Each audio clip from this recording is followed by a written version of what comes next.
Hey everybody, Mr. Burrell here, and this is homework assignment 13.1 about congruent shapes. Now, you don't know this because you're just watching this video, but this is the second time I've had to make this video. Something went all skew-wompy on the last video. So, I'll do my best to sound cool, even though I don't feel cool right now. Alright, so obviously in this we're going to be talking about congruent shapes, and that means we got to understand what the word congruent means. And I think to understand congruence, it helps to just think about how those are the same of whatever. But the same, like the whatever is the weird thing there. Oh, hold on one second. Sorry, I had my iPad all dimmed, and it made me feel like a grandpa with old eyes. Okay, so, question 1 says we need to define congruent line segments. And it says two line segments are congruent if they are the exact same length. Okay? So it doesn't matter if I have two segments like this, pointing in different directions or in different places. We call them congruent if they are the same length. Congruent angles. Two angles are congruent if they have the exact same angle measurement.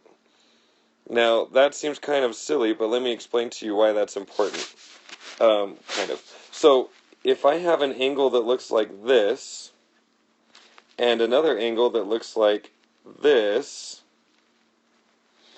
these two are congruent because the space in between this angle measurement is the same. It doesn't matter if two angles have different side lengths, like different lengths of lines that make up the angle, as long as the actual angle happening in between those two lines is the same, then we say that that's congruent. Okay? And then both of those facts are used to help us define what a congruent shape is. Well, according to an 8th grade definition. Two shapes are congruent if they have congruent sides, in other words, line segments, and angles. So if you look at two shapes and they have all of the exact same sides, and if they have, like, not the same sides with each other, in other words, it doesn't have to be a square to be congruent, but if two shapes have four sides, for example, and even if those four sides are different, if they're the same as one another, as the shapes, am I making sense, then we say that they're congruent. Let me give you an example. Slide on down to question 4. Okay, so what we want to do here, the instructions are this. The following pairs of shapes are congruent. So I'm telling you that these shapes are congruent. They are essentially the exact same shape. What our job is to put congruence markings to show which sides are the same and which angles are the same.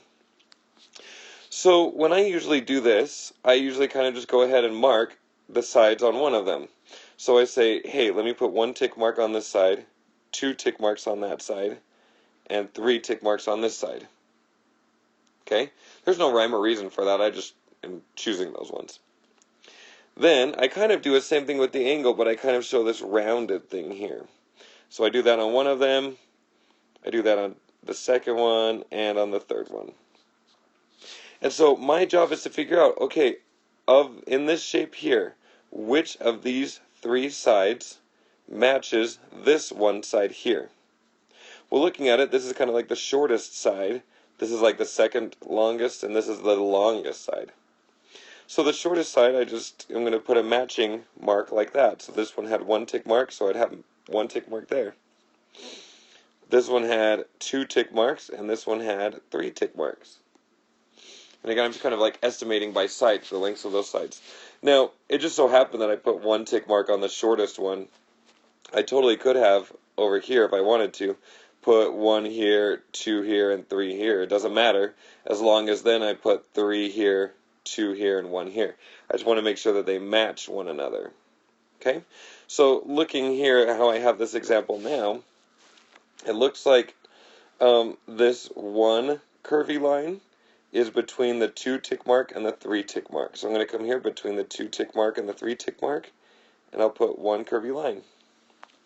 The 2 curvy line was between the 1 and the 3, so I'll do that there. and then this one over here was 3 curvy lines.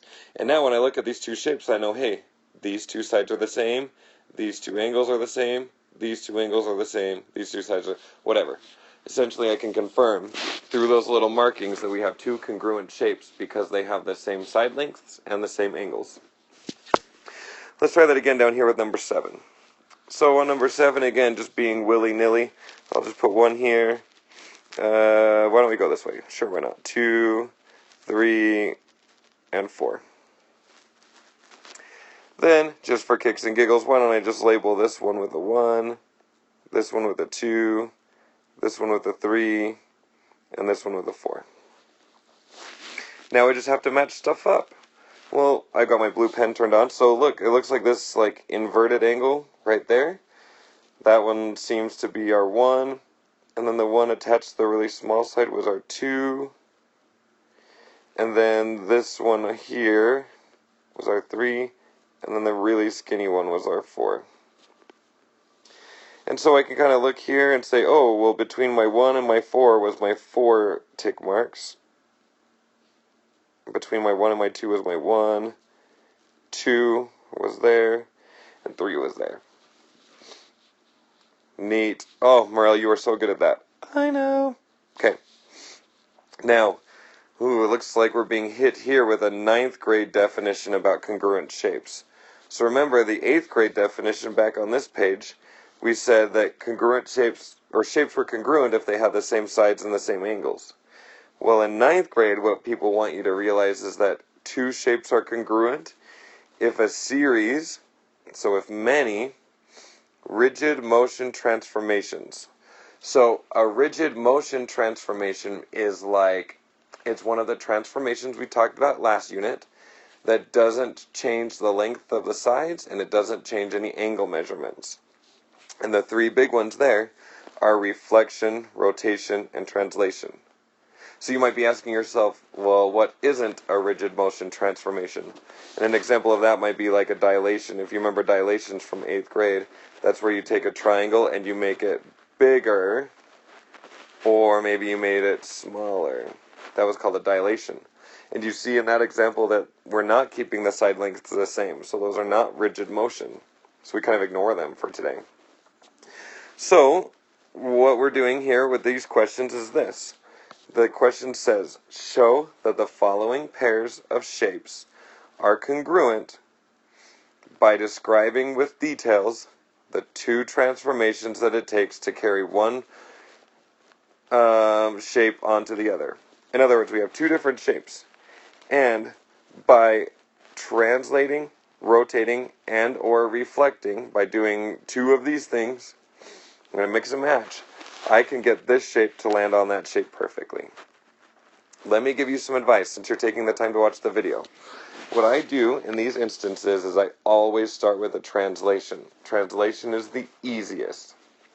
And the way that I decide how far to translate is, I just pick 2 points that look obvious to me. So like for example, I'm going to pick this pointy point here and this pointy point here. And what I'm going to do is I'm going to translate the whole shape so that this point ends up on this point. Now when I do the translation, because of the way that this shape is turned, it's like not going to land, like not every point is going to land on another point. But I do want to get this dot onto this dot over here. We could have just as easily gotten this dot onto this dot, or maybe even this dot onto this dot. It doesn't matter. I just picked one. Okay, so the thing I'm doing is I'm translating. Oh my gosh, I cannot write. I'm going to translate. And it looks to me like I need to come to the right one. Okay, so the detail that I'm doing is I'm doing x plus 1. I'm going to the right one.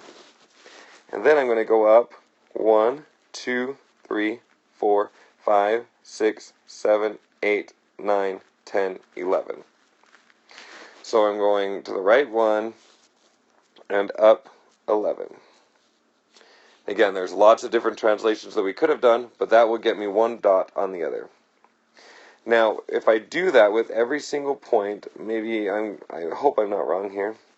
I'm going to end up with a shape that looks like this. Only it'll look better on your paper than it does on the iPad. Okay, so when I translated the shape, again, I just moved this whole shape to the left one, or sorry, to the right one, and up 11, and it ended up here. Now I need to figure out which other transformation is going to put this shape onto this shape. Now in my class, I talked about how you can connect corresponding points, so you can kind of see that these angles go together, these angles go together, and these angles go together. And that when you do that, you can kind of start to see that there's a pattern there. Anyway, so this is level 3, so I'm not going to finish this problem for you, but there is a second transformation that you can do, and it's either a reflection or a rotation, you could decide, that will take this dark blue shape onto the printed shape here. And so when you decide that transformation, write it here and then give me details. If it's a reflection, what line are you reflecting over? And if it is a rotation, what dot are you rotating around? How many degrees are you rotating it? Which direction are you rotating it? And so on. So again, my big hint and my reward for watching this video is on question 11, start with a translation. Pick corresponding points. Which points do you think look congruent? You could use the pointy ones again if you want to, or you could use maybe this wide one, or maybe this right angle. And you want to translate one of the shapes onto the other one, or you could translate this one down here, it doesn't matter. And then the second transformation is either a reflection or a rotation, and you kind of have to look at the shapes and remember what we learned last unit to decide that. Okay, cool. And then level 4, it's just kind of about reflecting over 2 lines, and there's some interesting things that happen there. So good luck with that. I hope that you make good choices, and that I see you later. That would be so neat. Bye!